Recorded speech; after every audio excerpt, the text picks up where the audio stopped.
Hi, Carl. I can't hear you.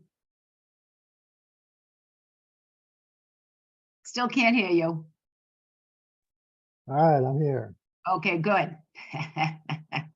John's waiting to get in. Okay. Huh, Do you see him? no, I No. just see me and you. You don't get the Oh, wait a little minute. message at the So top? it looks like you're the host, Carl. Can you flip it over to me? Do I know how to do that? Yeah, so if you click on the bottom where it shows you the participants, you should see something come up on the side and it will say participants, one, okay, 1 or 2. Do you see that? Yeah. And that's how you make me host. There's like 3 dots on the top. Yeah. Yeah. Wait a minute. Oh, let me see if I could do it from this end. No, I can't. You have to do it. Make host. Yes. Oh, thank you. Okay, so now I could see John. Oh, John's in, okay. And this way I can put it on Facebook once. You have to be the host to get it on Facebook, but I'll put that on in just a few minutes. You're the And I'll host make you, I'm gonna make you co-host.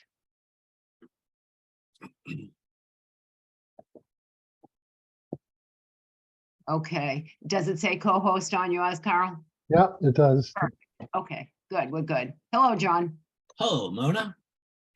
How are you? I want to be co-host with Ryan Seacrest.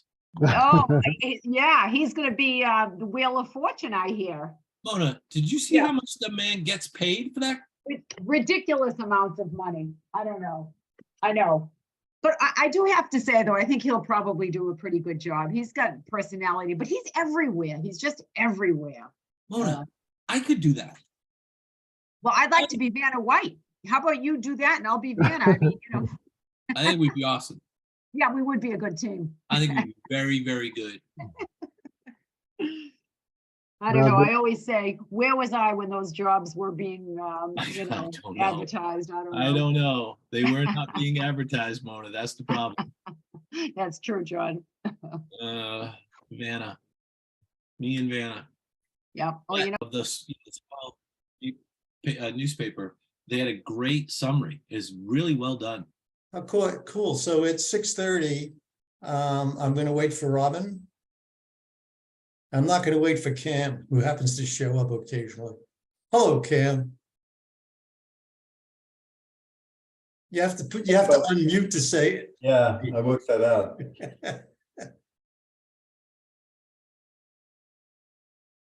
I'll just. So Mona, you're Dover BOS, and who's on the iPhone?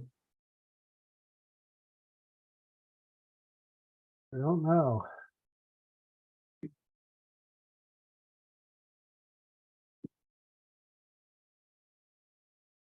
Mr. Lyons, welcome.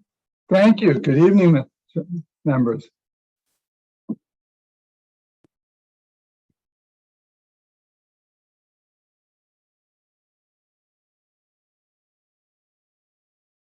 Here's that ugly guy, Kevin. The bearded guy. Hello, Kevin. Good evening, Mr. Chairman. Oh, he wants something when he says that. Yeah. Yeah.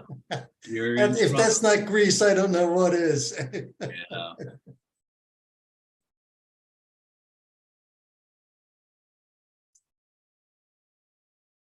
I got a couple minutes past. I'm going to do the introductory spiel to get going here. Good call. Welcome to our June 28th Board of Selectmen meeting. Today's meeting is being conducted remotely, consistent with legislation signed by Governor Healy on March 29th, 2023. For this meeting, the Board of Selectmen is convening by Zoom as posted on the town's website. Please note that this meeting is being recorded and that some attendees are participating by video conference. Please be aware that other folks may be able to see you, and take care not to screen share your computer. Anything that you broadcast may be captured by the recording. As a preliminary matter, I'm going to confirm that all members of the board are present and can hear me. I'm Bob Springer, Chair of the committee. Members, when I call your name, please respond in the affirmative. Mr. Jeffries, Don Jeffries, present. Ms. Hunter. Present. So staff, when I call your name, please respond in the affirmative. Carl, Present. Kevin, Present. okay. So I've covered all that. All right, so we're ready to rock.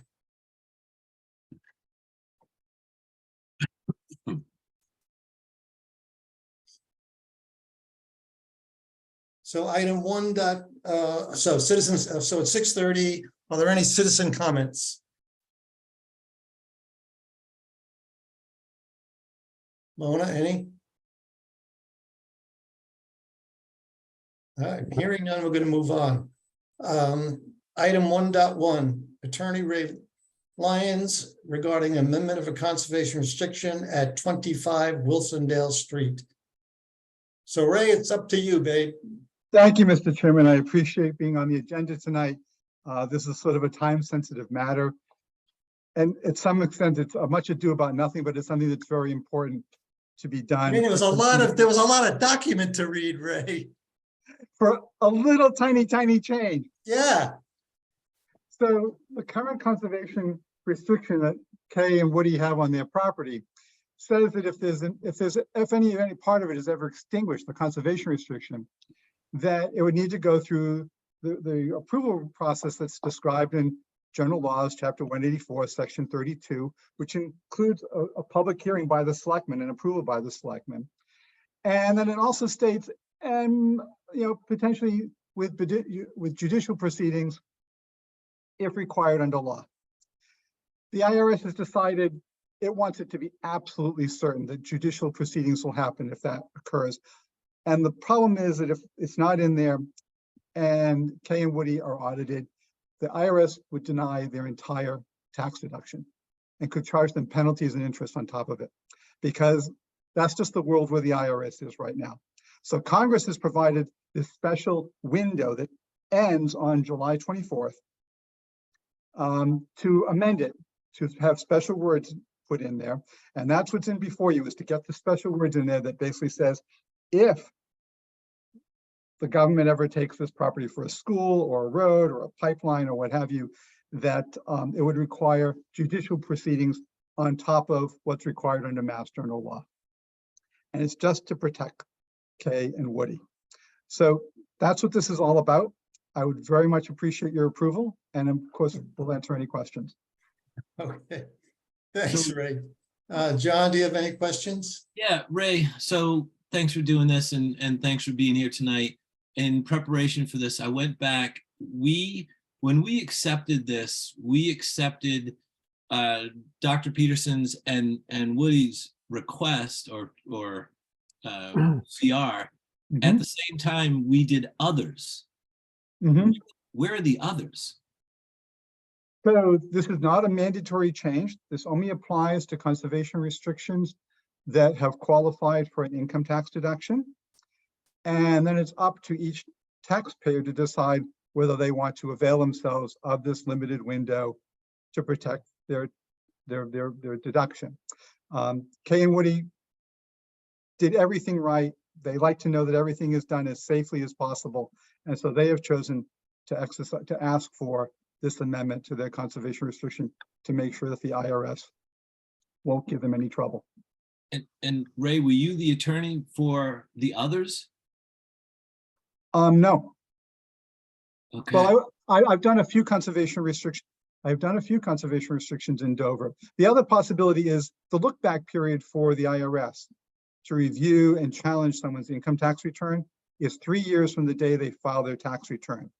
So for people who file their income tax returns regarding one of their donations, say in 2018 or even 2019 for the previous year, they're beyond the statute of limitations. If the IRS hasn't challenged them yet, they're not going to get challenged.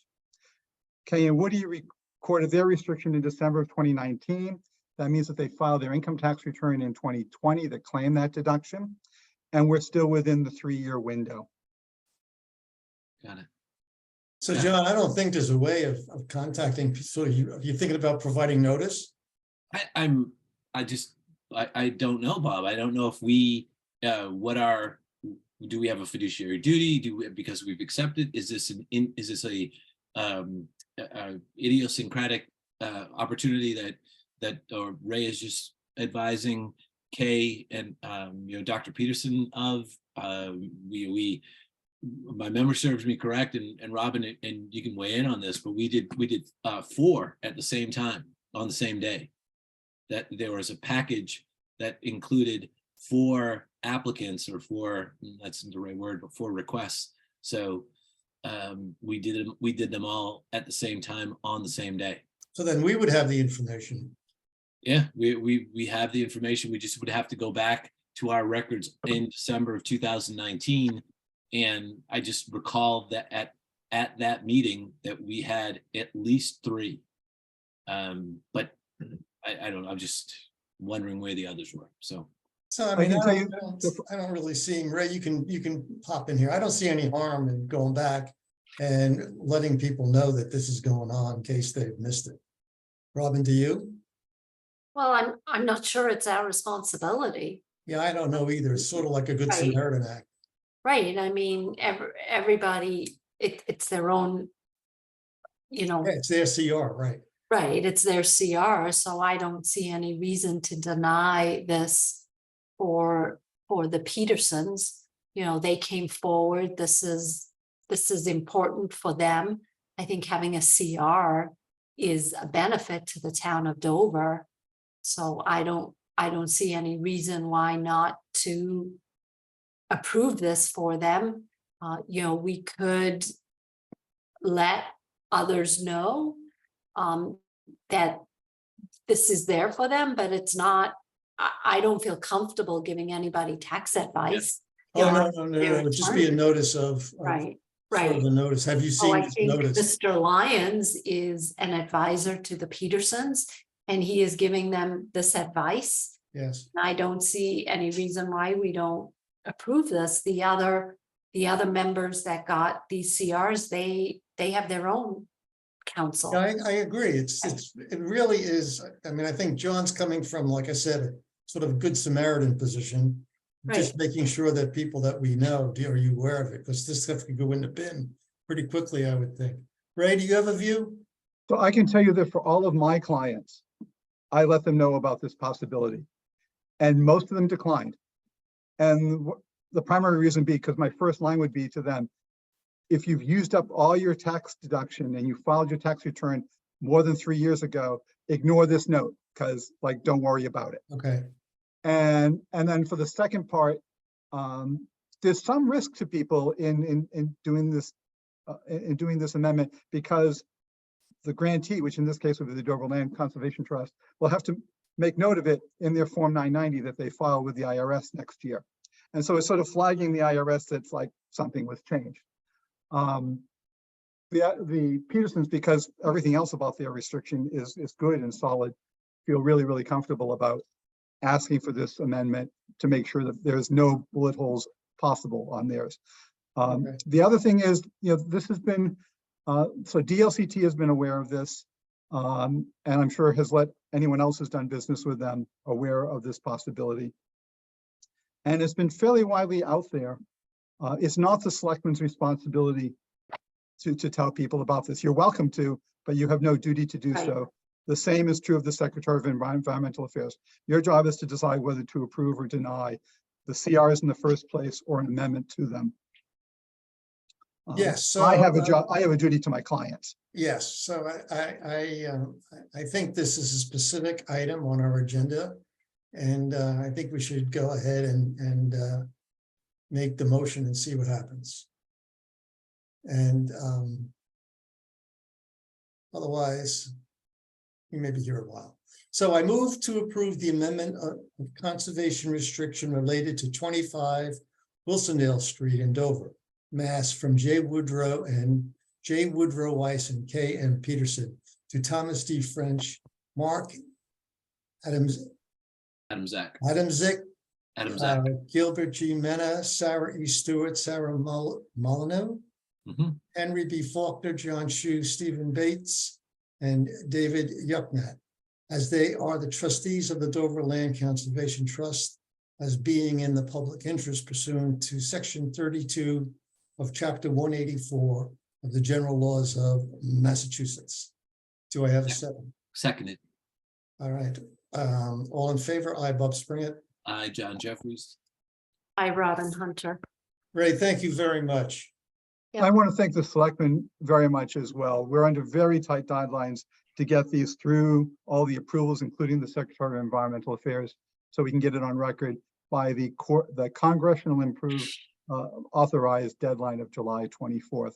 The next 3 weeks are going to be flying for me. So I really appreciate your prompt attention to this. Thank You're you. welcome. You're welcome, Ray. No Welcome. vacation for you, Ray. I'm sneaking a little one in tomorrow. What I would ask is if you have an opportunity to stop by town hall and sign so Sure. that Mona can. You're scan it very and send it to me. needy. Yeah. You know, So my we can signature's do going that. for 25 bucks a signing now. Yeah, Ray, there's a, you know, we have a signing fee that goes along.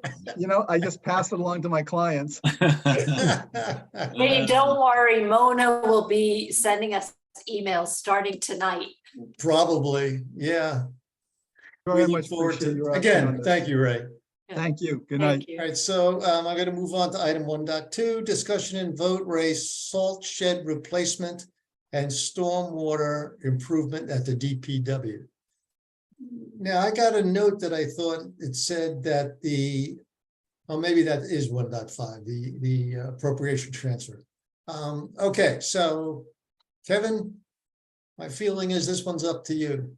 Yes, sir. Thank you, Mr. Chairman. So tonight I'm looking for the board to authorize the town administrator to enter an agreement with Weston and Sampson to engage in the final design, permitting, and bid phase of a new salt shed here at the DPW and the adjoining stormwater system. The stormwater system was undersized from the get-go. So part of this work, they'd be addressing that. It floods the area of the parking lot that recedes to the salt shed. This is on my capital for next year. So I was trying to leverage surplus in our budget this year to be ahead of the game with the design, bid, and permitting, so that we have a hard number for town meeting. Our salt sheds was built somewhere in between 1984 and 1986. I attached the feasibility report. We also looked at the fuel island, which is in future capital years here, as that's hitting its end of its lifespan as well. Our salt shed currently is a 40 feet by 72 feet and holds approximately 1,000 tons of material. It's obviously a critical facility to provide public safety and clearing of the roadways in the winter months here. So the goal would be to have this all lined up for town meeting so that construction could begin in the summer and we wouldn't be down our facility during the needed months of the winter. So Kevin, square the numbers for me. Preliminary design says 30,500, right? Yes. And the request for the money transfer is 20,916.42. It's What's the a difference? additional surplus that we have in snow and ice account. So the reserve fund transfer is to cover that delta for the full 86,500, which takes us into bidding. So that handles all of our necessary compliance with permitting, the design, and then the bid phase. And the money is in the current budget. Correct. And so, okay. So with approval tonight, we'd be in the appropriation transfer, I would be doing encumbrance to carry the money over to engage in this work. Okay. Pending your vote. And the idea is to present this for fiscal year 25 capital. It's on for this current year. So instead of using the feasibility number, which in that report has a rough estimate of the construction cost, that we could really hone in on a better number than, just the work off a feasibility report. Right, which from a capital budget perspective really would help save time and also help save the DPW a lot of legwork. It would be great to actually have bids that we can vet during the capital budget process. So I think what's important is we're not approving the reconstruction of the salt shed, but rather we're approving a consultant to provide us with more accurate cost estimates, so that when it comes to capital, we're one step ahead and we're not waiting until the very last minute, which was a lesson we learned this year with the Claybrook Road. It's really a lot better to have these things ahead of time. Otherwise, we're waiting till the very last minute. Yeah, I agree with that. Rob, John? I agree as well, and I just think it's prudent because I can tell you, and all of you know this, and certainly Robin and I have a lot of experience in construction management over the past 2 years. On a personal note, things don't happen in a timely manner, and the process takes longer than you think. Okay, then. So Kevin, since this is not just the salt shed, but it's also the stormwater, can we use, I know you applied for that Mass Works grant, and I think that covered some of the construction for the stormwater, is that right? No, the MassWorks grant was exclusive to construction funds for Willow and Dedham Street culverts. Thank you for the clarification. And Frank. the grant that I recently received through the DEP is to do asset management to collect culverts, catch Okay. basins in the outfall. So we have critical failure and actually a number of assets in those locations. So I have two questions, Kevin, that have to do with just the construction phases of this as it pertains to there's 3 abutters that are going to have these questions are going to come up, or they're going to ask me about the demolition of the existing barn, then where the material goes after the testing is completed while the construction happens.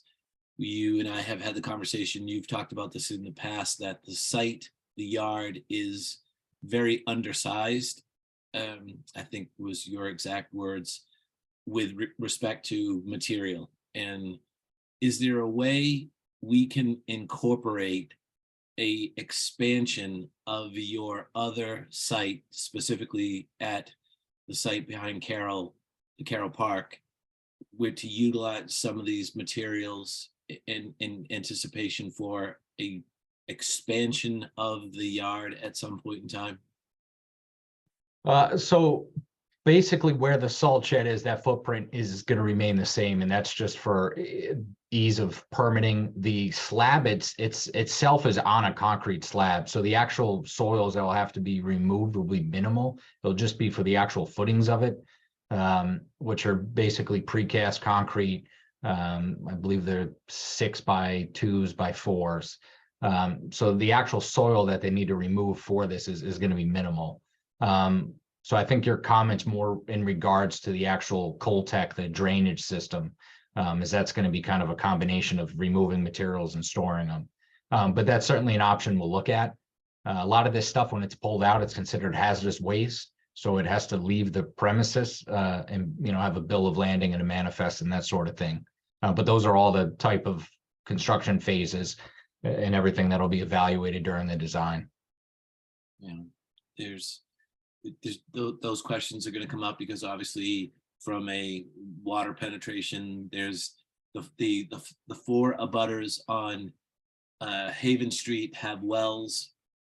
The abutters on Meeting House don't, but they're, then the water that seeps down into Church Street, they all have wells. So it's a combination of those folks are going to have questions about just the material in general. What's the impact, and is there? So John, that'll come up later, right? This item is pretty. It'll come up. That'll come up during the permitting phase with the conservation. There's a list of abutters that basically from the footprint of the project, and they all get mail notifications. So they'll be aware of the meeting date. They're just going to ask, where's it going to go? That's, where does the material actually go while we're doing the construction project? So Kevin, that's on your to-do list. Find out where that stuff goes. I'd put it up on, above the highway department there, and whatever that street is in the background. Very, very. In any event, sorry, John. I move to approve the salt shed replacement and stormwater improvement project scope of services submitted by Weston and Sampson and authorize the interim town administrator to sign the proposal. Do I have a second? Seconded. All in favor? Aye, Bob Springett. I, John Jeffries. I, Robin Hunter. All right, Thank you to the board. no problem.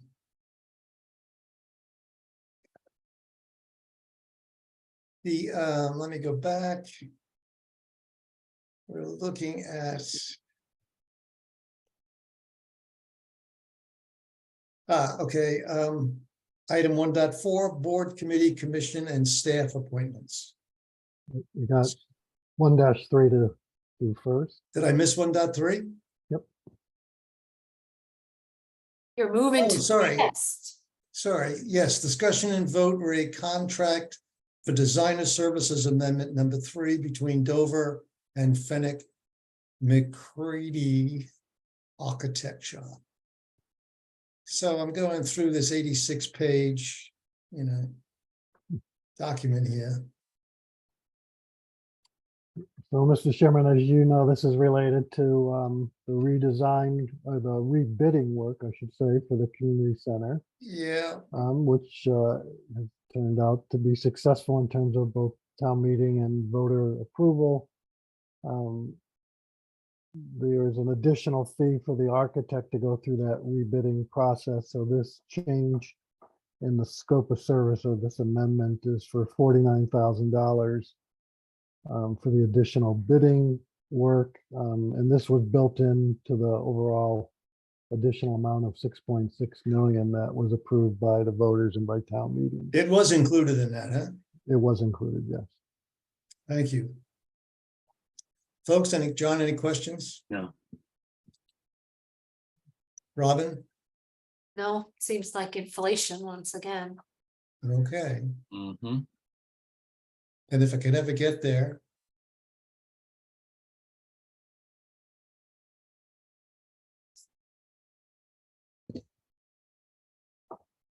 I move to approve contract for designer services amendment number 3 between the town of Dover and Fenwick McCready Architecture, and to authorize the interim town administrator to sign the amendment. Seconded. All in favor, I, Bob Springett. I, John Jeffries. I, Robin Hunter. Okay, so now it's 1.4.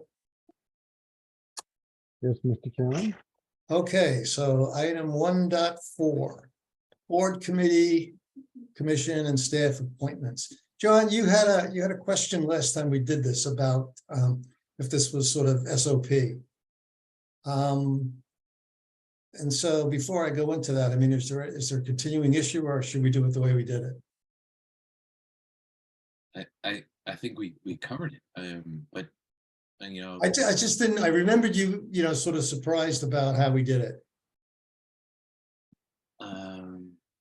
Yeah. If that's bygone news, then we're going to move on. I think it's yeah. I Another shot of bourbon, you'll remember. no, I remember. All right, sorry. So the chairs of the town's boards, committees, commissions have requested that the Board of Selectmen appoint or reappoint individuals to their board, committees, commissions. Additionally, staff members whose terms have expired will be appointed or reappointed to their respective positions. So I have a couple of notes here. The appointments do not have to be voted on individually. The attached sheet should be read, well, and all individuals can be appointed. That's what happened last time. All right, so I will read the appointment. The following individuals will be appointed for 1-year terms effective July 1st, 2023 through June 30th, 2024. Police officers: Jeffrey Lynch, Ryan Menees, Todd Wilcox, Charles Marsher, David Chasen, Nicole Batcher, Hefferman, Richard Collimore, Joseph Woodland, Karen Kolodchek, Very good. Bruce Whitney, Robert Young, Edward McGuire, Colin Young, Ryan Sullivan, Hasni and Ali, Donald Cahill, Matthew Lavery, and I don't know why Donald Cahill was beyond there twice. Is that just an error? Yep. Okay, so I like the right-hand column way better than the left-hand column because all the names are easy. The following individuals will be appointed for various terms. Board of Library Trustees, Adrian Hill resigned on 6/13/23 after 10 years of service. That's a loss, Aaron, isn't it? It is if we didn't have who we have coming in. Well, I don't know about the guy coming in. I mean, I know his reputation, so he's no Adrian Hill, let me tell you that. This is accurate. No, who is though? There's very few. Right, but if anybody knows about the library, it's the incumbent. I think it's a special place for him and his family, so. The library trustee voted to appoint Rob Andrews. Rob Andrews, say hello. To replace him and are asking the BOS to support the appointment. Council on Aging, reappoint Maureen Dilge as a full member, 3-year term, effective July 1st, 2023 to June 30th, 2026. So on Rob's appointment, do we have until May 2024? Okay. To fill the vacancy until May 2024. Got it. Town Report Committee, reappoint Kathy Well, 3-year term effective July 1st, 2023 to June 30th, 2026. Alternate Building Inspector Report, Felix Zemmel, 1 year effective July 1st, 2023 to June 30th, 2024. Recycling Committee, Desmond Brown has left over, and resigned from this recycling committee in April 2023. The committee is asking the BOS to appoint Matthew Hadge to fill the vacancy. And then reappoint Jean Luthi and Wendy Mullers. So Carl, I did it that way. Now, can I just do the motion? So Bob, I think the only thing you need to do is you should mention that Matthew Hedges is going to fill an unexpired term that expires on June 2025.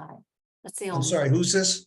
Matthew Hedge, the recycling committee. Okay.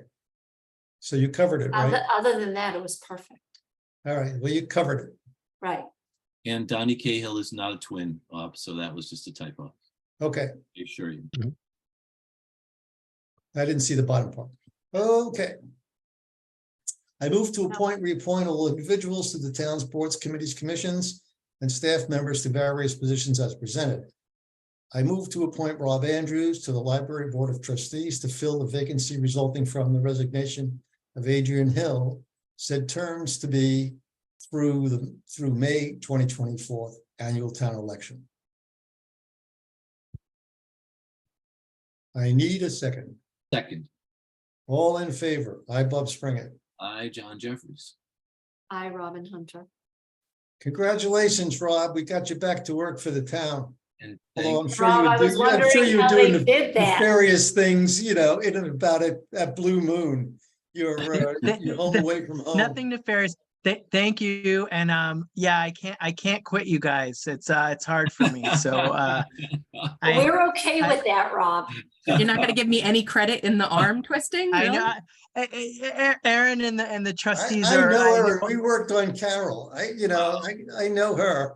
Aaron, your reputation precedes you. Yes. Yes, Thank you all. Yes. So thank you, and I'm excited to be back serving the town.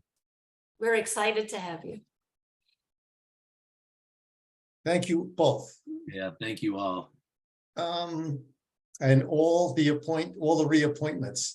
There's an awful lot of work that gets done by those groups, and we have said many times, we really appreciate all that you do for the town. Yeah. Okay, 1.5. approve FY 23 year-end appropriation transfers. Mr. Valente.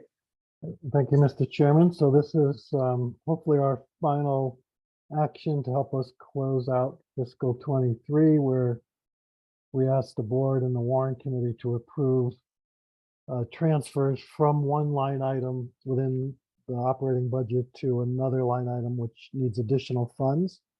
So there's a summary page right beyond your, right Page after your agenda 64, if sheet. you're following the, Right, So on the left side are all those accounts which have available funds, just over $98,000 that we would be asking to move to those accounts shown on the right side of the page, where we'll need additional funding to close out the fiscal year. and it's fine to move things as long as they're expense items, it's just salaries that you can't move, right? No, you can move anything. The only thing you can't move is school funding, Okay, all right, but anything else can be transferred. so you're not limited to account ranges or anything like that? Nope, not at the end of the year. You're not. There used to be a limit many years ago, but that was changed, and now there's no more, no further limit on the amount. All right, so now you're simply just using the money appropriated at the last town meeting to close out accounts that have a deficit. right, and there's no impact on the budget whatsoever. There's, no, Just it should be a moving zero. funds from one bucket to another.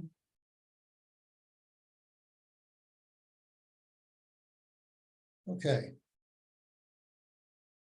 John, any questions? No, do you just have to, in the motion, do you have to say $98,430.90? I don't see it anywhere. It's not, it's the total on the left-hand side and on the right-hand side, so they So met page 64, 64, it's page 64, 98,430. Oh, I got it. Yeah, 98,430. Carl, do we need to say which bucket it's moving from? Like, do we need to say 15,000 from engineering? That Permanent? sounds like reading the town budget at a special time. I just don't know if that's what you're supposed to do. Yeah, It's you just know, because it's an omnibus, it's just the total, and the totals have to match. yeah. So I think you're raising a good, just a fine point for the town accountant to maybe instead just refer to the document rather than have to read through all of the items and their numbers. Just refer to the town of Dover FY 23 appropriation transfer document. Thank you. Okay, what about the outlier? Should you do that separately? The one that came in this afternoon. That one, They're related to the salt shed. right, He's looking to move 20,916.42. yeah, so that will, yes, you should do that separately, Okay, prove that one separately. so I move to approve the appropriation transfers in the amount of $98,430.90 as presented. Second, All in favor? I, Bob Springett. I, John Jeffries. I, Robin Hunter. Okay, so we have a late appropriation transfer request from the DPW in the amount of $20,916.42. I think it's coming out of the solid waste account and it's going to the professional service solid waste from professional services snow and ice. Is that right, Carl? That's correct. Okay, so we heard from Kevin what the reason was. Are there any questions about this? No, No, Okay, so I move to approve the appropriation transfer presented in the amount by DPW by the amount of $20,916.42. seconded. All in favor, I, Bob Springett. I, John Jeffries. I, Robin Hunter. Okay, we're rocking and rolling, folks. You?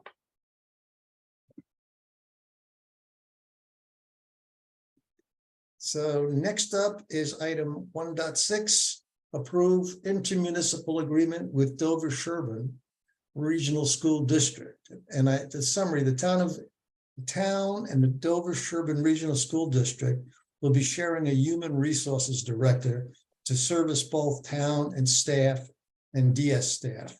And Carl will summarize the intermunicipal agreement because it's like hard to read. Thank you, Mr. Chairman. We do this, we do the same thing for the region, for the capital. Yeah, no, it's really a good thing to do, right? Right. And So it provides needed resources, but it's shared. Right, and then it also gives each town the ability to also have the town and the region the ability to have a human resource generalist, so you have the high level skill set that both towns need that we're sharing, and then the generalists that can take care of a lot of the administrative tasks. Yeah. So I think Okay, Mr. Valente. So this intermunicipal agreement is required by the statute whenever you're dealing with another unit of government, and the Dover Sherborne region is a separate governmental entity. So this is required by the statute. What the superintendent and I agreed to is in using a shared HR director, there would be a 1-year trial period. So, both of us, this is new for, the community. So we wanted to, have a potential ending date if it wasn't working out. So it's a 1-year trial period. If there is a transition, if we end up saying it doesn't work, there'd be at least a 3-month transition period that would be involved. The director itself, which have made an offer on, is an appointment of both the superintendent of DS and the town administrator for the municipal departments. That person will actually, under state statute, again, has to be an employee of one entity. It can't be an employee of both. So we determined that the new shared HR director will be an employee of the DS school district. We'll have office space over at the school administration building as well as the town offices. And the town will cover 40% and receive 40% of the HR director's work and time.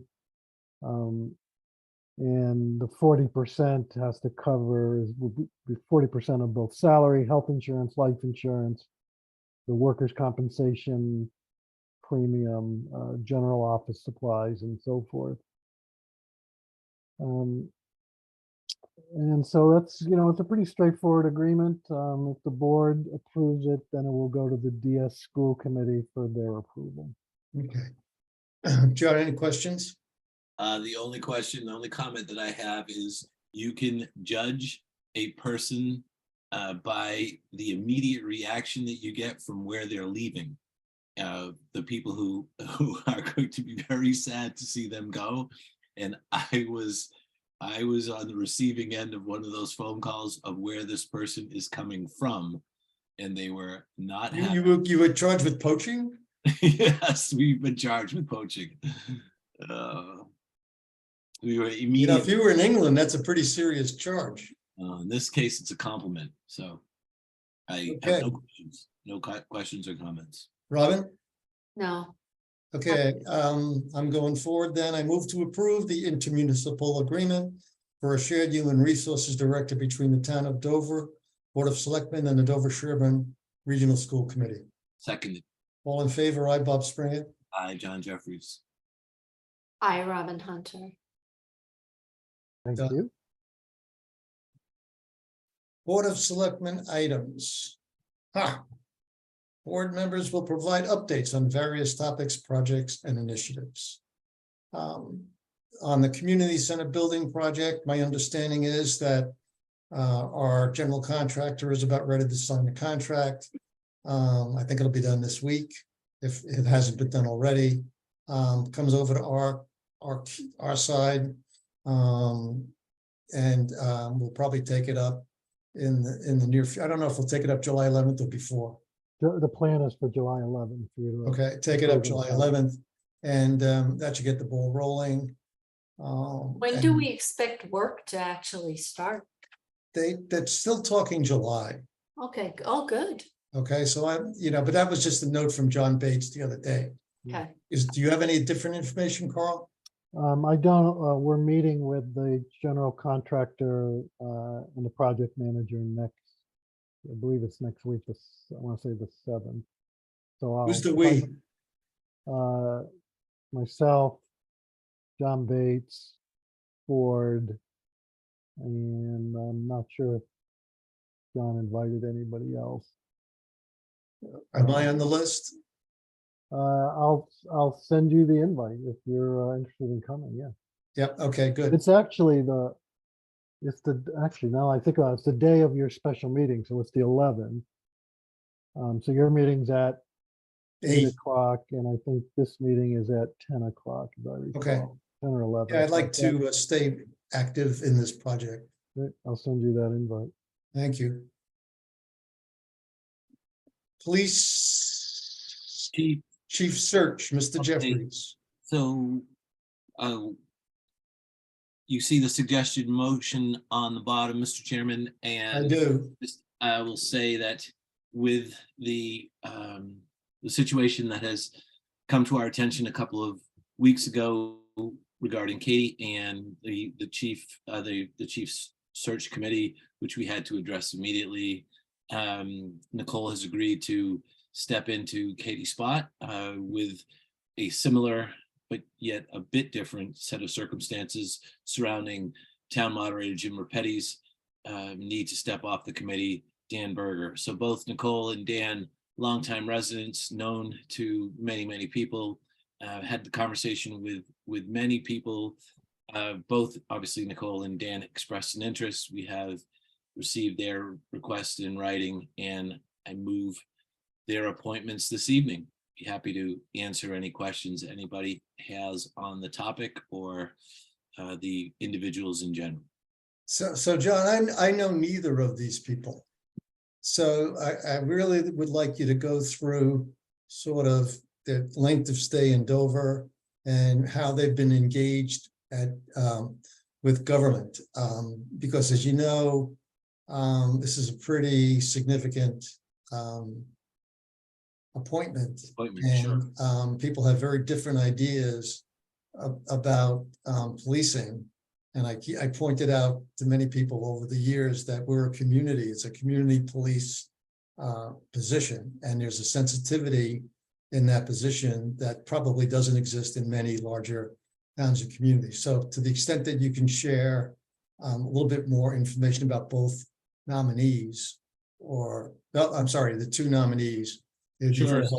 We'll start with Nicole. She works at Harvard. She's was working specifically for the Office of the President at Harvard. She works for political engagement for the Office of the President at Harvard. So has a deep domain background in terms of intergovernment relationships. Specifically, though, Bob, here in Dover, Nicole has been active within towns and volunteering. This is an opportunity for her. They've been in Dover for 15 years, and her and her husband Pete have lived. The only place that they've lived since they've been married is here in Dover. So what volunteer work did you do, John? Do you know? You have it? I don't have it in front of me, Bob, but I can get that back to you and Robin. But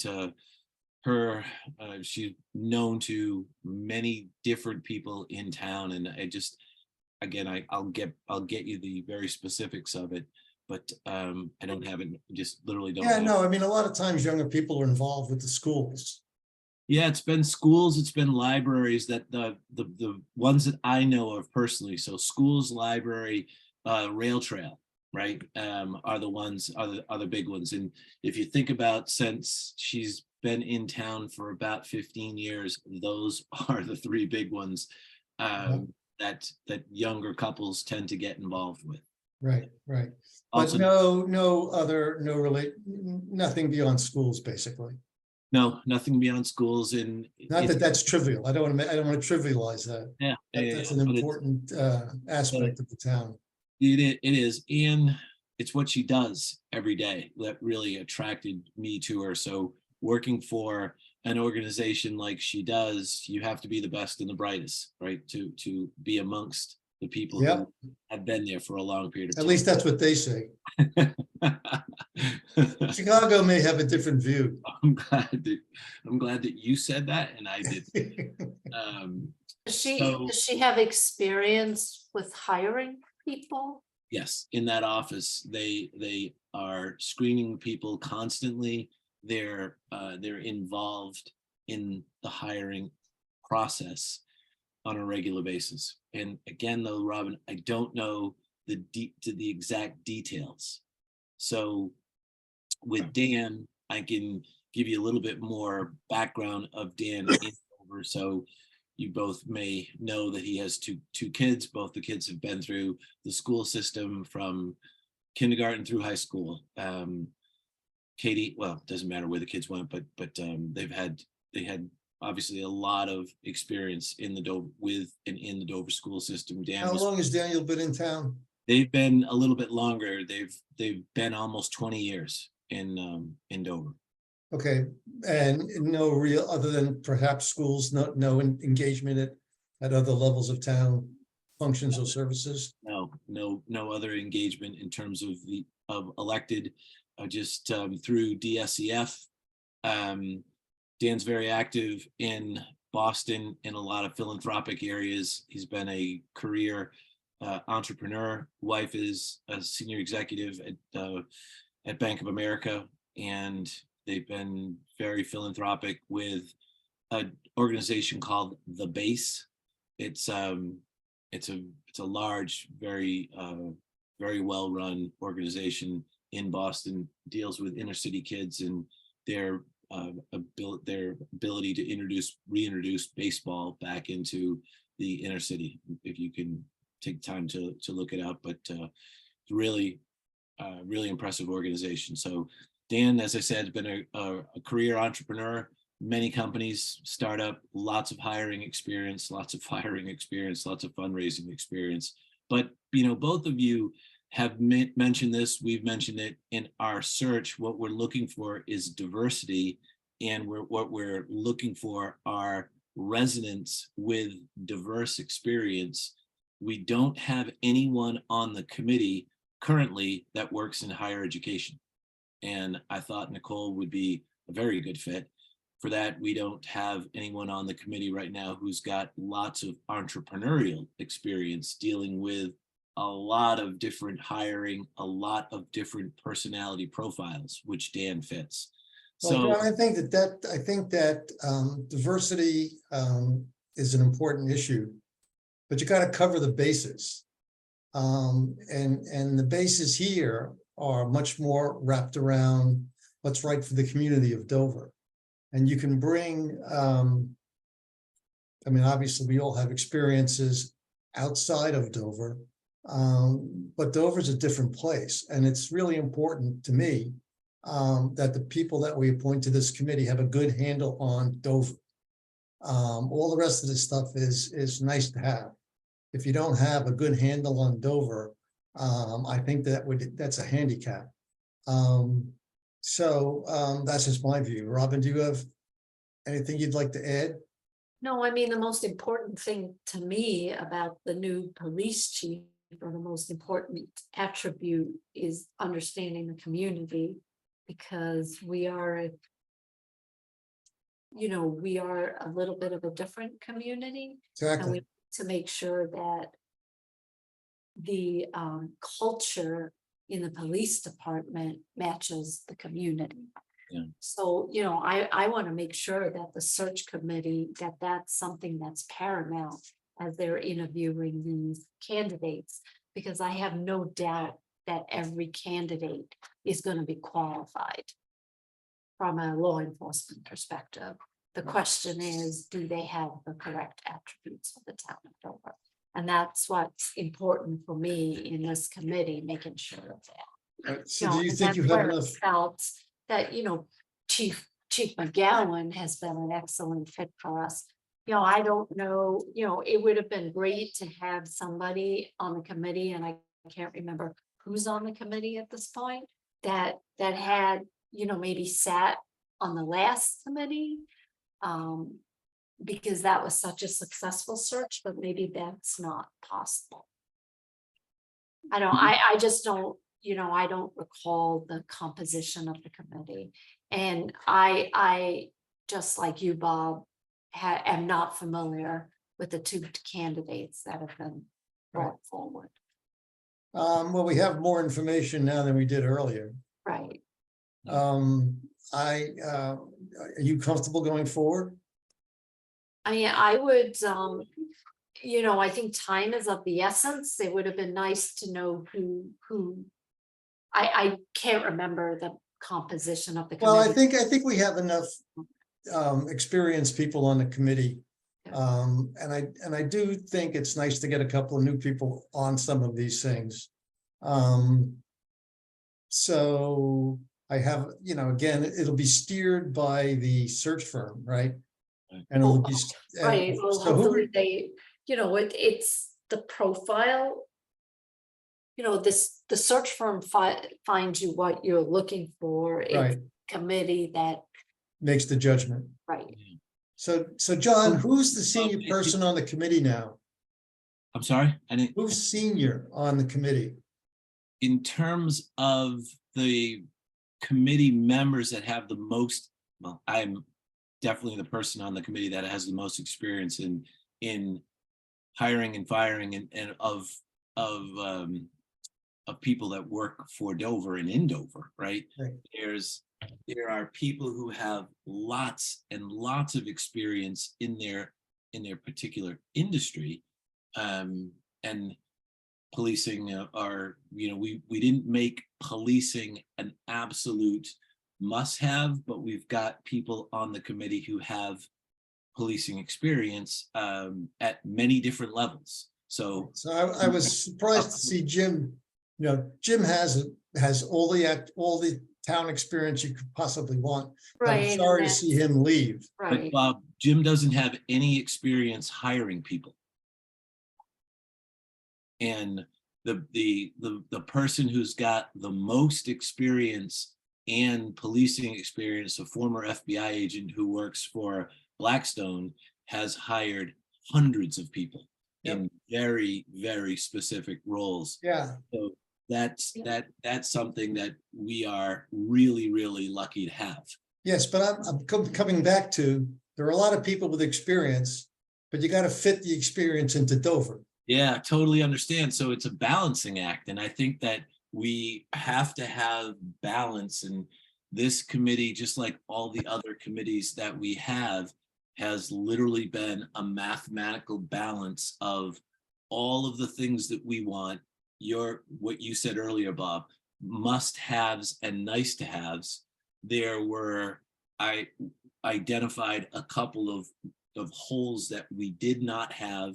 Both Nicole and Dan fit those, but Okay. They're not perfect. I don't think that we can have a perfect person, just like Jim wasn't a perfect person. And No, it's the work of the committee. It's how it gels. The only reason why I go through this is because I do remember having some overly aggressive police officers in the past. And I want to avoid that because that's incredibly unpleasant for residents. yeah, And so hence, that's where I first became aware that community policing is different from cities. totally agree. And I will also say that, as you both know, and for the people who are watching and will be watching this later, today was the Dover Police Association golf tournament, of which I participated in. It's a great. How'd you do? I did exceptionally well. How often did you use your eraser? Let's get back to the day. It was a absolutely great day, and you get a chance to be with most of the members of the department and their peers. There are a lot of other police officers and law enforcement people. Jordan Burke, who is the attorney that represents the police association, and his dad were there. They, by the way, their foursome won the event, so they used their eraser more than anybody else. But the point is, Bob, to your questions and your comments earlier, that spending a day with 144 people who are in this world, you get a great sense of what is out there, because they all know we're looking for a new chief. Yep. And also are really aware, Bob, that there are two towns that abut Dover that have had a disastrous experience with their new chief. Yep. I And appreciate that, John. Appreciate that. so it has not gone well for everybody involved. And what we want to do is avoid a situation like that at all cost. Okay. Thank you for filling us in, John. So I move to approve the appointment of Nicole Safarian to the Police Chief Screening Committee to replace Catherine Kolowacek, effective June 28, 2023. I move to approve the appointment of Daniel Berger to the Police Chief Screening Committee to replace Jim Repetti, effective June 28, 2023. Seconded. Need a second. Seconded. All in favor, I, Bob Springett. Aye, John Jeffries. Hi, Robin Hunter. Okay.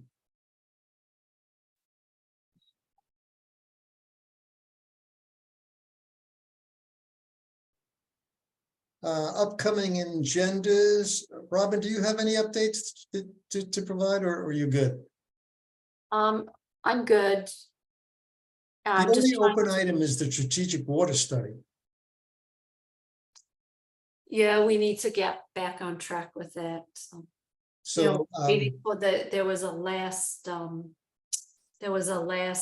study that they were gonna conduct. It was a modeling exercise, so I need to check in and see where we are on that. yeah, I mean, that's the only thing that I remember, the only reason why I raised it is because I looked at Carl's chart today, and I saw at the very bottom of the chart that was still sort of outstanding, so. Well, remember, we expanded the scope to include. Yeah, it's all fine. It's just we haven't spoken about it in quite a while. And I would just add, Mr. Chairman, on that expanded scope portion, the board approved the use of ARPA funds to fund that. It was about a $40,000 piece, and I still don't have approval for that piece of the work. We're doing it through the county distribution. And they've asked me, I've submitted the request and all the backup, and they've asked me for some additional information, and I got to get back to them. I've just been delayed in doing that. So I've told the consultant they can't start the work, that piece of the work, until I get final approval on the funding. Okay, And that's the only open item right now. okay. Well, again, I mean, we haven't spoken about it in quite a while, and I think it's good to kind of refresh our minds as well as the public who pay attention. Upcoming agendas, including potential special meeting regarding Hale. So our planning meeting is July 11th, 8 a.m. Potential meeting dates subsequent to that is July 24th and July 25th, and Thursday, August 10th. At one point, we talked about having put on the agenda a second planning meeting. And the idea would be we would do the work on the 11th. We would send it to committees for their input, and then we would review in August. I don't see that unless one of them is there. And Bob, just while you're on that, are we gonna keep both the Monday and the Tuesday evenings, or? I don't know what the Monday and Tuesday. I think it's either or, which one we want to do. Is that That's right, Paul? correct. That's right, Bob. It's either or. Okay, so we'll have to decide which date makes the most sense for us. Can I put my can I lobby for Tuesday, July 25th versus Monday, the 24th for the second one? Yeah, I'm good with either day, so if you need to, if the 25th works for you, it works for me. I'm good with either date too. So can we confirm the 20? It sounds like we confirmed the 25th. Right. Okay.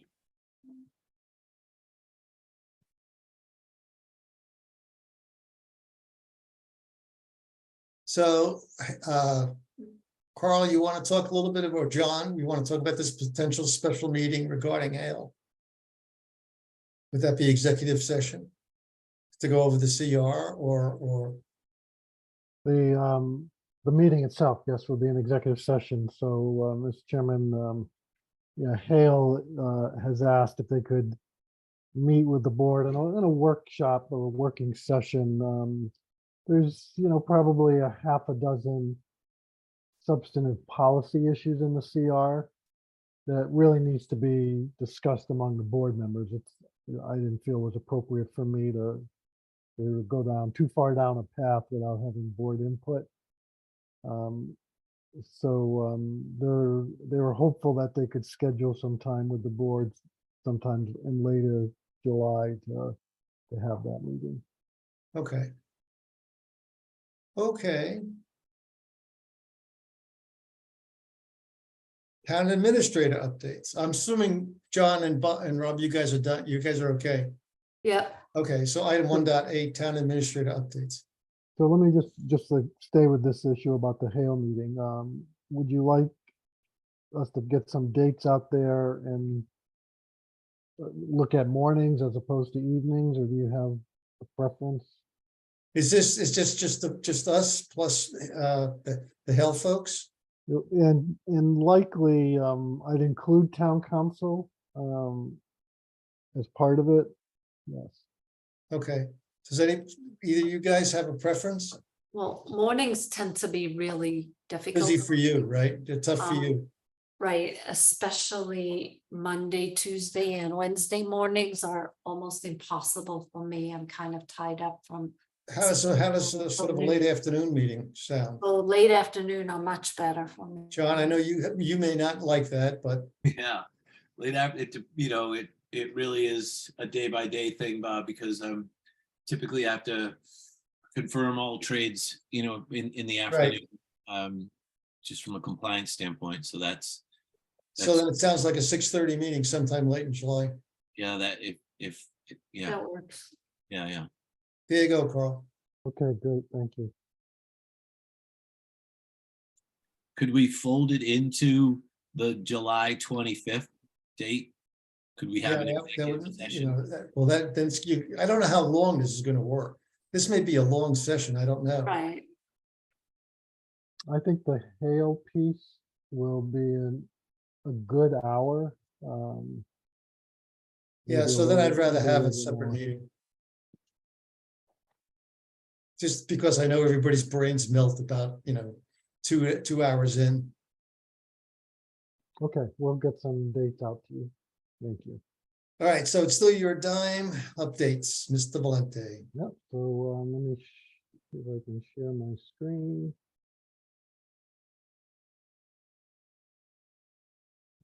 So again, we're looking at the items in green here. The ones in particular I want to bring to your attention. Item number 4, you've already addressed this evening, the intermunicipal agreement for the HR director, so thank you for doing that. Item number 5, the assistant town administrator recruitment. So we have started that recruitment, had probably 40 applications for that position. I went through them yesterday, and I'm only comfortable bringing in for interviews, or at least an initial interview, less than 5. It was not a particularly strong pool of candidates. And in particular, when I say strong, I think it's important to have an individual who has some municipal experience, that we're not, training somebody from start to finish. So it's a pretty small number of people who have municipal experience. So that was a bit disappointing for me, but we'll at least look at, again, this small handful of folks that on paper look worth pursuing. And then I'll, if there's anybody there or candidates who look strong, we'll then loop Michael Blanchard into the process. Right, so Carl, this is gonna be, and I had this conversation with Rick because I was a little disappointed that even after I asked, the HR director, the offer was made before Michael could even meet the person. So I wanted to make sure, this is gonna be his right-hand person. And I think he needs to be intimately involved in this process. And as a matter of fact, I represented to him that he would be. So I just want to make sure that he is the key person when it comes to making a determination as to who we want to interview and what the right fit is for him. Sure. I couldn't agree more. I reached out to him already on it Perfect. a couple of weeks ago, as we did similar with the HR position. Rick reached out to him regarding that position and put him and Robin in touch with one another. And so, yes, I couldn't agree with you more. He needs to be involved in that part of the process. So one of the great mysteries of life is what the ATA does. Yes. And you say they need municipal experience. To me, what that means is they need to be familiar with sort of the bylaw and the more legalistic end of town operations. We've took away the personnel function, and we now have an HR director in the wings. And so I literally don't know what an ATA does. I've never liked the assistant to somebody position. I like them to have clear functional responsibilities. I like them to have clear objectives. And as I keep repeating myself, one of the things that I had discussed with Dwelly was having communications management and content management being a key part of the role. So I haven't seen anything that lets me believe that I just simply don't know what we're looking for. Sure. So let me get to the board, the position description. Hopefully it's not the one that I lambasted the last time. It is the same one, but if aside from maybe the way you don't like it's presented, the substance of it is critical. And I couldn't figure out what people do. And communications is a critical piece of it. Taking the lead on that, which has been a priority for the board, and we just haven't been able to address it adequately since the last assistant town administrator left in November. So that's an important piece of it. Procurement, Massachusetts has very strict procurement laws, and I have to sort of fill that gap in the interim, and there's just a lot involved in that as well, and all the procurements we do. So that's a piece of it. And then probably the third piece that at least Chris and I discussed is what I'll call project management. If you look at this list before you, these are all sort of individual projects in some ways. And we don't have anybody we can assign these to. A number of them you'll see that sort of say they're on hold because we just don't have the staff. So project management, in my view, and Michael Blanchard may feel very differently about it, but I believe the town administrator is going to need his assistant to assign these projects on this list and whatever the board comes up with. But we have an open municipal project manager position, and under that we have a business analyst position. That's where project management should sit. It should. We redirected the funding for the project manager to HR. We did what? We redirected that funding for the project manager to the HR position. What? And that was, What did you do? What about you took the municipal project manager's position and did what? we redirected those funds to fill the HR position. And that was done well before I got involved. That was, Yeah, that was something that- done under Chris. yeah.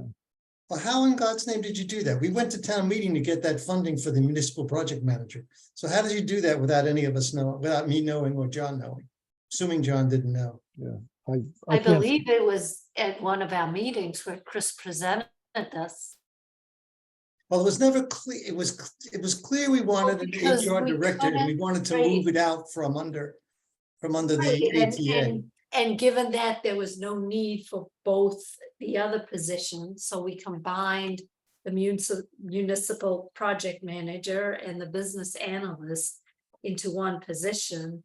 And then took some of those funds and created the HR director. So what do we have? Do we have a municipal project manager position? Well, remember, we had a very difficult time recruiting for that. We couldn't get a person. So We need changed the- technology. We have no technology capabilities. The last year, we've done nothing except use retrofit. Technology is the key going forward. The person who manages Bob, technology has to have a this is background. a great conversation for our planning meeting, okay? Wait, just can I make one and add, it's a critical item for our agenda for the planning. What happens to the money that we had set aside for the municipal project manager? It's still there. Okay, I mean, we have open positions. okay. But the business analyst position was critical to getting things done in the technology side of the town. Yeah, but by moving some of the tasks around, I remember these conversations with Chris. He felt that we were covering all the needs of the town. And he would be able to find the right people to fill the roles. Well, he hasn't for a year, so I'm not sure about that. Bob, you know, with all due respect, we've had other issues that we've been dealing with. You know, Chris's departure was a surprise. Yep, Had a lot of other issues. We've had interim, you know, Carl has done yeoman's work yes. filling in as interim. So yes, not every project has been followed up on. And, you know, in our planning session, we can go over that, but we have a skeleton crew that are bending over backwards to get things done for the town. And I think we need to thank them for what they're doing. And yes, we have not been able to address everything. And I am confident that once Michael is able to get a full staff up and running on board, and we need to give him the support and the time that he needs to be a success, we will be able to get everything back on track. Well, Robin, I don't think anybody's questioning our thanks and gratitude for the work that everybody's doing. I think that Bob's questions are along the lines of, we have vacant roles, we have job vacancies, and we still need money. I think my focus is on the appropriations of, do we have the right amount of money that we need to fill these spots? And I hope we're not eliminating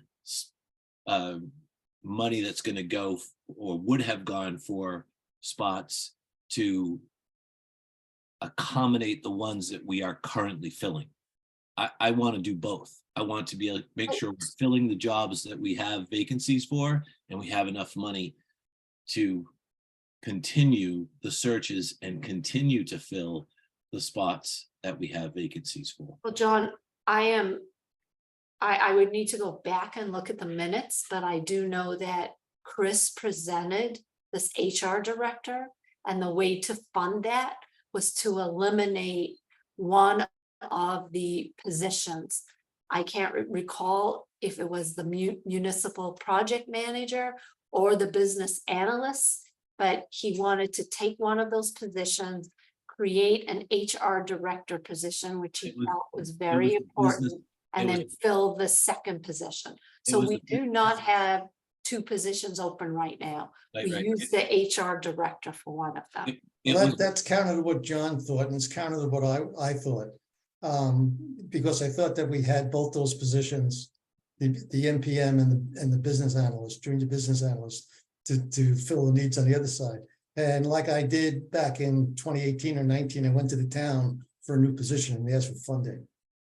So I don't see, it doesn't seem to me that we did that in case of this HR director.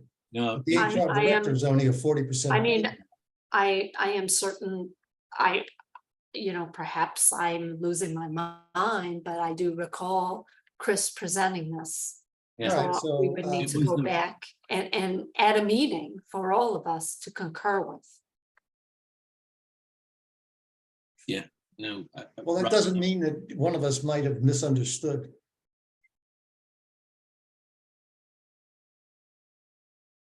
In any event, go ahead, Carl, sorry. All right, moving along, a little bit of a follow-up on the police chief recruitment. So the consultant has been selected, has started their initial work on it. Mr. Jeffries, the consultant has asked to be able to meet with the screening committee, and I appreciate the board finishing those appointments tonight. So you and I can have a discussion about when to schedule that, but the Okay. consultant would like to start discussing and meeting with the screening committee. We can have that conversation tomorrow, Carl, and I'd like to get that. Pick a date, find dates that are available and communicate that to all the members of the committee tomorrow. That would be great. I'm going to skip over Hale for a minute. I want to come back to that item. Number 30, the DPW solar array. So we have been up and running for about 10 days and generating both electricity and revenue for the town. My understanding is there's a piece of equipment that has not been running correctly on the side of the building. It's attached to the side of the building, and I heard secondhand the technician was out, I believe it was today, I know it was this week, looking at that piece of equipment. I don't have any further report beyond that, but we know that that piece of equipment was making excessive noise and was not operating correctly. And then last I had on the list, because it was just one of our work items, with the year-end budget transfers and reserve fund transfers, which you took care of this evening. So I would like to go back to Hale. And I'm going to call up a different screen if I could. This may take me a minute, but the question that has been raised is at some of these meetings that are being presented by the trustees about the Hale purchase, the question has come up, well, what's it going to cost for the taxpayers in Dover for this item? And I'm going to try to call up that file if you give me a minute here.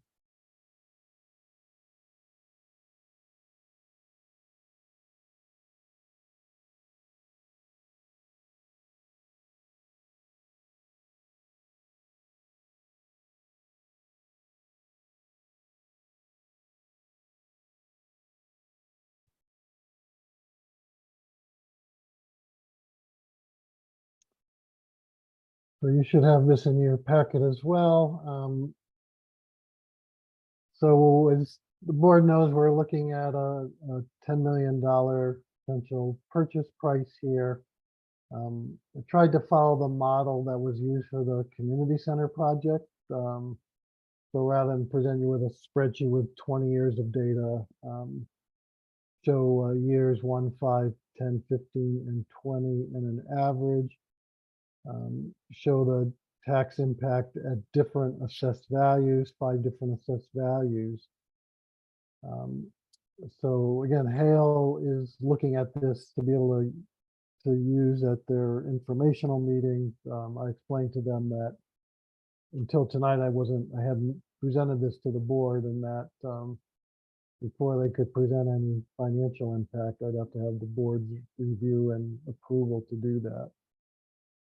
So that's what this document is meant to do. So in this particular case, what we haven't done is discussed supplementing cutting the borrowing by, for example, using free cash. We use $4 million on free cash for Carroll. Maybe we should consider using $2.5 million to, sort of moderate the tax increase on this. And I'm not suggesting that I'm suggesting that we might want to add that we would look at something like that to mitigate the tax impact of the borrowing. We're using, what did we say? We're using our ARPA money and grant money for the 6.6 million, for example. So I didn't know if this, these assumptions are made without consideration for ways to mitigate the ultimate cost to the taxpayer. Assuming that people think that might be something we want to do. But we really don't have excess free cash because we've already utilized it or earmarked it for certain. We do have excess free cash, right? Because we have more free cash than the model shows. So unless free cash dries up, and again, it's just an assumption. My assumption is we'll have that free cash was earmarked to help offset some of the impact on some of the other capital. And it's not a huge amount. It might be $1 million bucks. I mean, we do know there are grants available somewhere in the area of $1.2 million that we may be eligible for. It's for the preservation of large land parcels. So we should certainly talk about that. I think this parcel of land is eligible for that. I can't remember. All I'm suggesting, Robin, is if those things are true, this should be annotated to say, but we never did. The town is investigating ways to, including X, Y, and Z. Right. I mean, Because this hit me cold water in the face.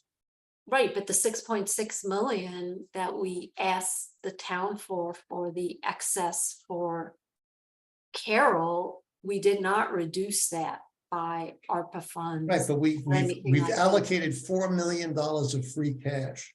For the previous, not for the additional. Well, it doesn't matter. It's still $4 million. There was something that I read, maybe even wrote, about when we talked about the use of free cash in our FAQs.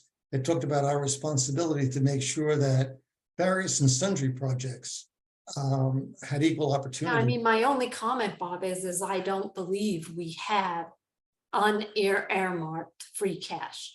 So if you would like to earmark $2 million towards this, we should make sure that we have something like that available, because part of our free cash strategy was to earmark the funds for certain. Okay. That again, it came across to me as a big ask, and I thought we should have the qualifier. That's all. And whether it includes free cash or grants remains to be determined, assuming the thing passes. John? Well,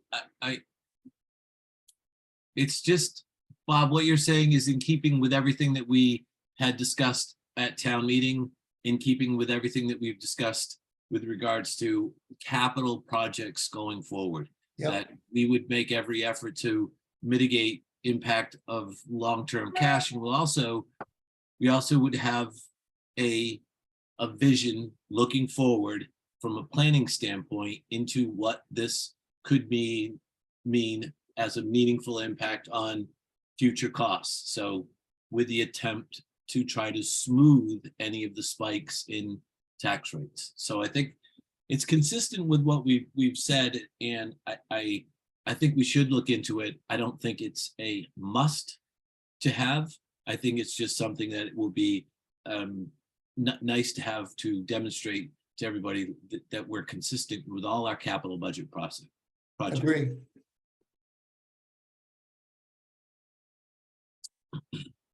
So, Carl, I don't think if we're looking for something to vote on this evening, if you're asking us that we vote on something like this, I think this is perfectly fine in its current iteration. And then in the future, we can also add a column to this, or like we've done with the Carroll project, we can just amend it.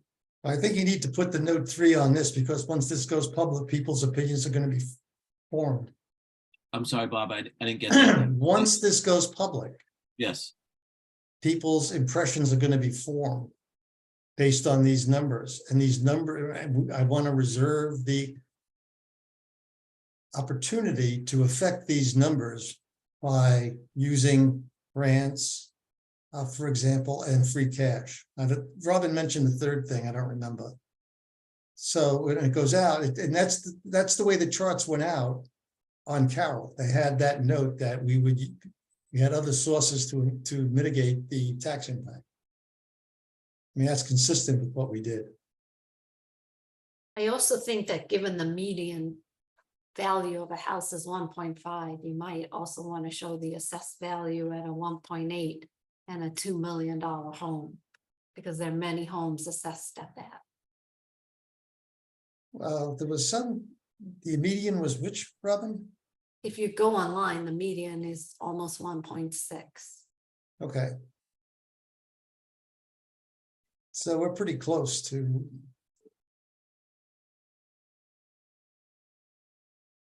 You know, and if you look on Zillow, they say the median house value in Dover is more around 1.8.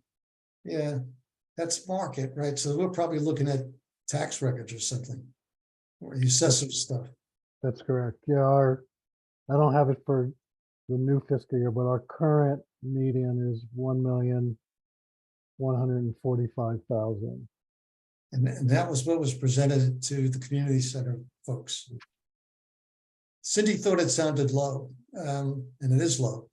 I thought it was closer to 1.5, but I'm assuming that that's where the information came from. It did. It came from our assessing record. Yep. So would it be helpful to add to footnote 1 a phrase, other funding sources are being reviewed and evaluated by the Board of Selectmen, and make that a general statement like that? Yeah, that'd be okay. Assuming that John and Robin agree. yeah.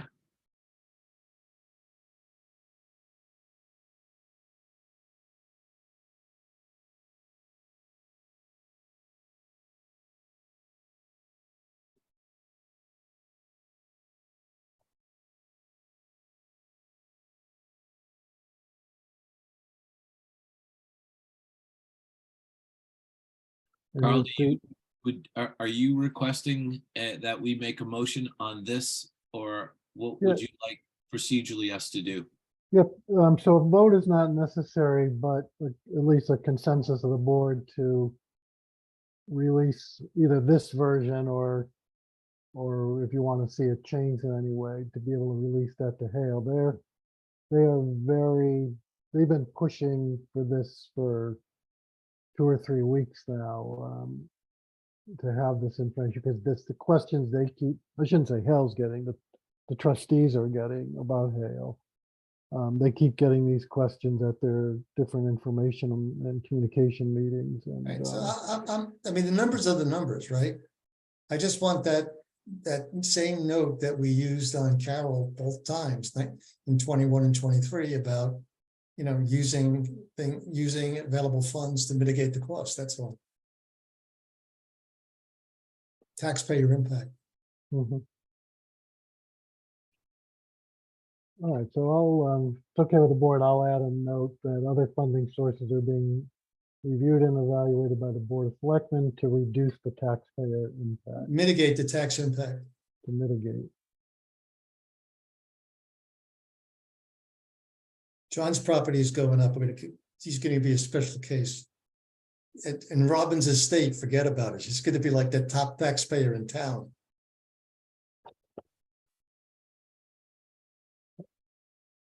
Robin's looking at those per square foot numbers and just Right? watching her tax rate go up and up and up. So is there a consensus then that with that footnote to provide this to the trustee? Yes, I'm good. I'd be good with that. Yes. Robin, Sure. Great, thank you. They'll be very happy to have it. maybe not when they see the numbers. Thank you, Mr. Chairman. That does it for me. Okay, items, consent agenda, item number C1. The consent agenda consists of the following. Approval of acceptance and expenditure of an $18,240 Mass Executive Office of Elder Affairs Formula Grant to the Council of Aging. Number 2, approval of 2023 one-day special liquor license for June 26th. 3, approval of application for new domestic water service. So suggested note here, so I move to approve items 1 and 2 on the consent agenda. So I have to recuse myself for the new domestic water service.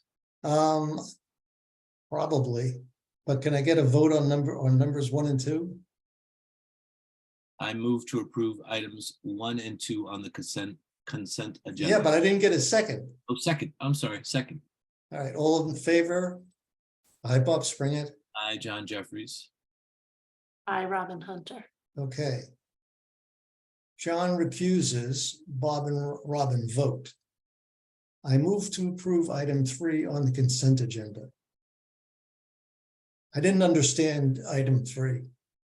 Item 3 is a line that is going from my driveway to my garage / barn. So it's all on your property. It So is why does that require a Board of Selectmen vote? because it's the town owns the pipe and Aquarian owns the water. The So- pipe going to your house's town? Yes. It's part of the municipal water distribution system? Yeah, we're creating a second tie-in.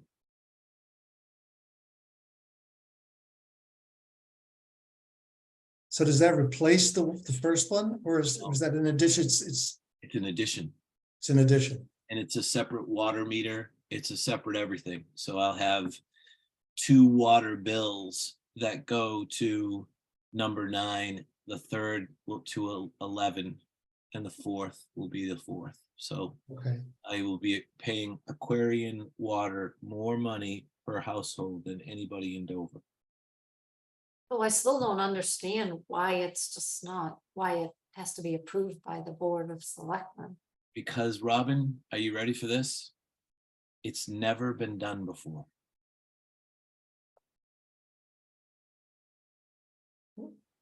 Well, I mean, what happened under Colonial? it hasn't been done for many, many years, but because it's tying into the town system, Okay, the selectmen as the water commissioners have to approve anybody who ties into the town's water system.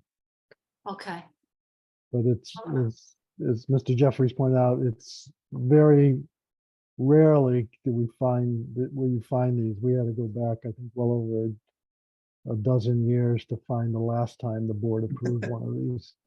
Carl Warnick went- How many cobwebs did you run into on that? Carl Warnick had to go back to like 1997 to find the last. Sounds like our investment guidelines. Imagine that. Okay. So that sort of clears it up for me. Robin, you good? Yeah, I was just curious. Okay, Okay, so thank you, Carl. You're welcome. where is the motion? I think it's, Okay, I move to approve item 3 on the consent agenda. I'll second that. Hi, Bob Springett.